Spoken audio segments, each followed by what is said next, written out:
Today we're talking about family conflict, and in other words, family conflict that if you don't resolve can destroy your family, and it can destroy your family fast.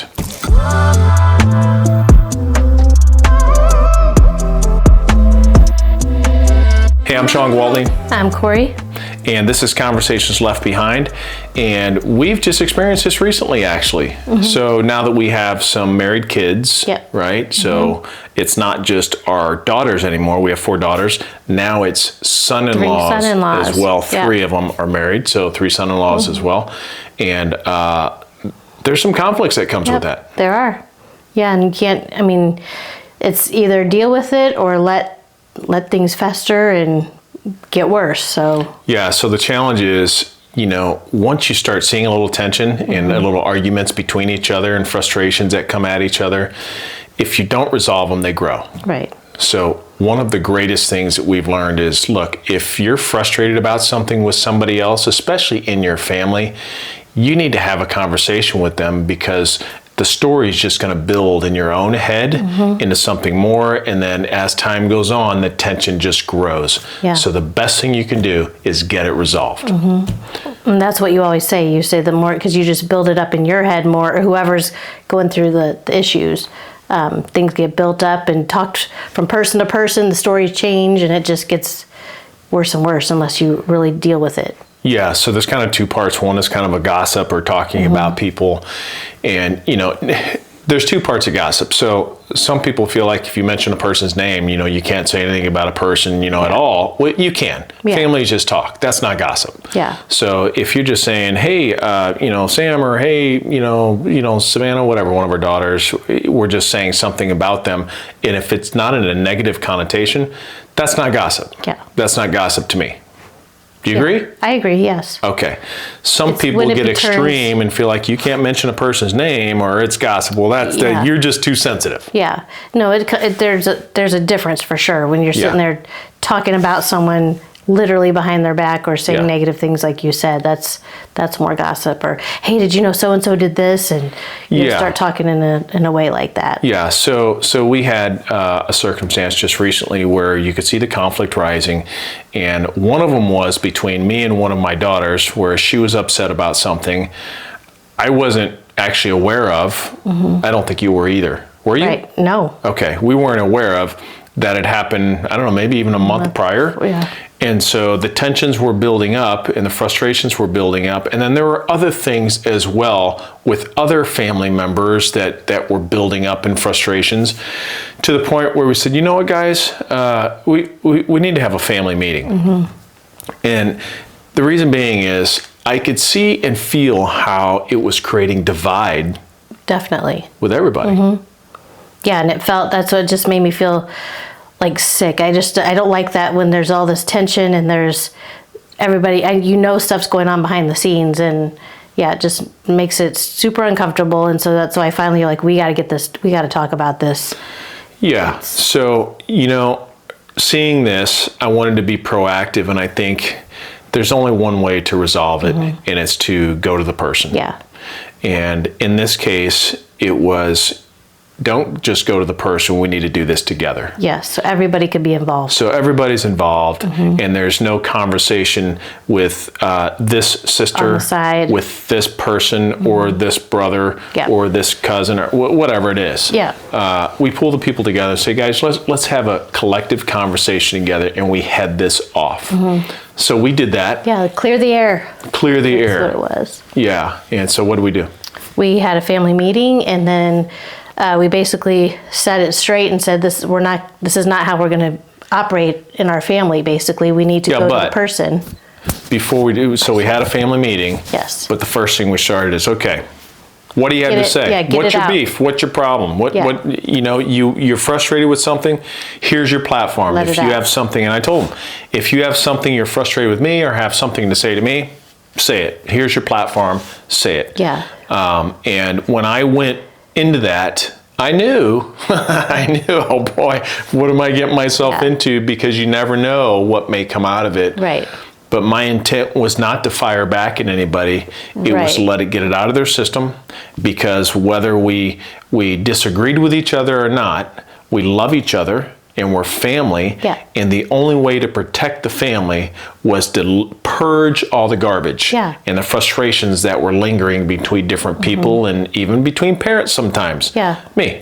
So obviously in this context, there was one of our daughters and had some frustrations with us.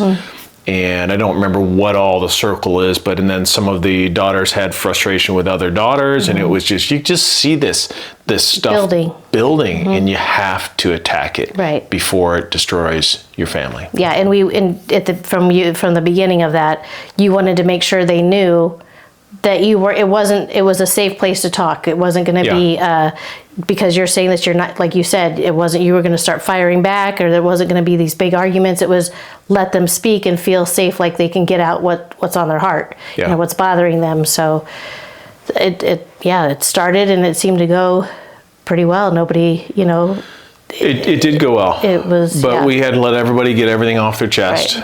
And feel like they could speak while also being witnesses to the whole conversation. Exactly. Because everybody has a side. Exactly. Right?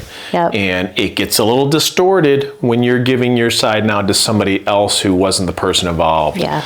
So it's super important to keep that conversation together. And if that's a problem, then have the conversation together, which is what we did. So all of us collectively gathered. Everybody could hear. Yeah, everybody can hear and anybody can respond. Right. If someone was like, well, that's not what you said to me, or, that type of thing. Well, I heard that differently, or whatever. We were able to get all that out. So there was nothing left unclear. It's pretty hard because, I'm dad. So. You are? I am. Yeah, no, I'm just kidding. Yeah. I'm not your dad. No. But I'm dad to those girls. Yes. And so I'm usually the one who's pretty proactive in pretty much everything. Yeah. So, and I'm also usually the one who's driving the show. I'm dad. You. So it was a little different when I have to kind of ratchet back and just be quiet and just let them speak their mind. There were things that I would have liked to have said. I'm sure. But the whole purpose was not to bring any argument into it. It was, okay, say what you want, and if you want to throw some jabs, okay. So that's how you feel. Great. There we go. Are you done? Yeah. Are we past it? Can we walk past it now? And just walk past it. That was hard for me. Yeah, I bet. And but I think that's what made it be so successful, because they felt like they could say things without thinking something was going to come back or whatever, whether it was from me or you or whoever or their sisters, just that everybody was going to be saying what they felt without getting pushed back or argument started. I think that's what made it be so successful, because usually there's always people hold back because they're fear of what's going to come from the other person. Yeah. I know that for sure. Yeah. So. Well, I have to say, some families are a little intimidated to have that conversation and to pull together and to just kind of hash it out without, and to control the argumentative side. But we made it clear up front, and I think it was a great example. I learned something from it. I don't know if you did, but I think they all did. And really at the end of the day, I wanted them to learn, because we're not going to be here forever. Right. So if we can't teach them how to handle conflict well and appropriately, instead of going into a conversation because you just want to go in and battle and argue your side, then it's just a matter of time before that relationship, breaks apart. And I mean, we see it in my family and yours, where there's relationships that are completely dead. Yeah. They're non-existent within our family because of things like that. Yeah. And not everybody understands. So the point was, I wanted to show them and teach them a new way, and I'm very thankful that it went well. It went well, yeah. And I think it was a good learning marker for us to create a reset point, and also let everybody know it's okay to disagree, and it's okay to get frustrated with each other. We're going to. But we have to learn, what do we do when that happens? Do we just hold it? Do we just build a story in our head and let it build resentment until, every little thing they do now we're becoming irritable about? Yeah. and not or go talk about it to the other siblings and You don't take it start to all anybody that. else Yeah, in it's- jabbers. So our rule when we left is, hey, we don't gossip in this family. Right. So Go to the we're person. not going to do it. So you go to the person, and if you can't resolve it and you need to pull somebody else in to be part of the conversation, to help be a third party, then do that. But we told everyone, hey, how we're going to respond to each other if someone starts, complaining about another person or a frustration to you, then you say, whoa, that sounds a little bit like gossip. Maybe you should go to them. I don't want to be a part of that. Yeah, not get involved in it all, because that's what starts it all over again. Yeah. Same things. So I think it worked excellent. It did. And I'm super proud of this crew, because, at the end of the day, as mom and dad, we're supposed to set a precedent. We're supposed to be an example to our kids. So if we can't teach them proper ways to communicate when there's conflict, then we're essentially responsible for destroying the family. We're failing. Yeah, we're failing them for sure. So